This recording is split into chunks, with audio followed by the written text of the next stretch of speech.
my name is Sharon and welcome back to my channel. So here is another installment of Violinmas, where for the 7 days leading up to Christmas, I post short violin technique videos so that you can practice every day and improve a little bit every day. Today's video is going to be a really short one, and it is how to practice effectively. So there are a whole bunch of tips that I could give for this, but for Violinmas, I just wanted to focus on one thing, and that is quality over quantity, or preferably both if you can. This means that practicing mindlessly for billions of hours is not really going to get you that far if each of those hours you're not putting 100% of your brain power into it. We all have very busy lives, we don't have that much time to practice, and really, who wants to practice for a gazillion hours a day?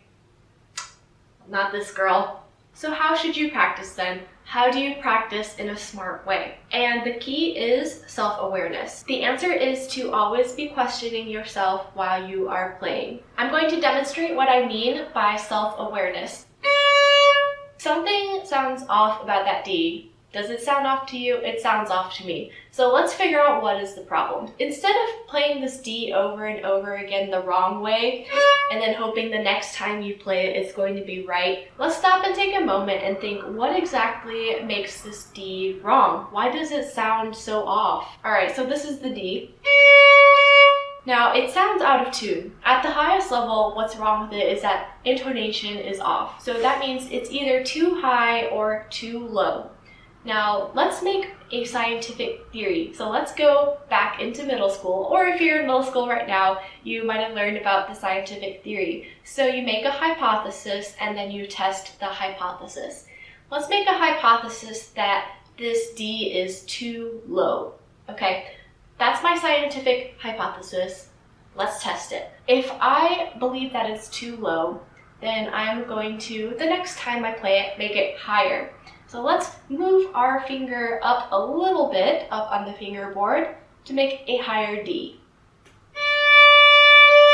Now that sounds right. We have now tested our scientific hypothesis and proven that it is correct. So that is how to practice effectively at the smallest, most minuscule level. Now you want to apply this concept to everything that you play.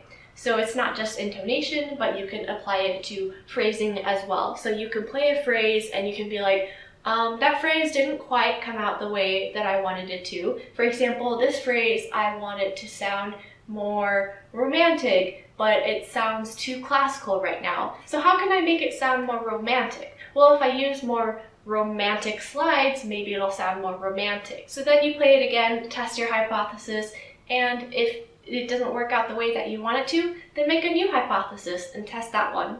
So you want to do that every single time you play something through. And if you're testing all of these hypotheses and you find that it's still not sounding the way you want to, then you can ask your teacher about it or consult the internet, consult YouTube, you could consult me. So as you're practicing today, take some time to slow down and not just play something mindlessly over and over again. Break it up into small parts and analyze each section. You'll find that the time that you spend practicing will be more focused, it'll be more accurate. It does require a lot of brain power, but it also saves you some mindless practicing time. And another thing I'd like to mention is that the more times you practice something wrong, the more that actually gets ingrained into you. So if you practice something wrong 100 times, then that's going to be really hard for you to fix. But if you practice something wrong only 5 times, that's way more easily fixable. So that's it for this very, very quick tip video. Hope you're having a great and safe winter break, if you are having a winter break, and I'll see you in the next installment of Violinmas. Bye!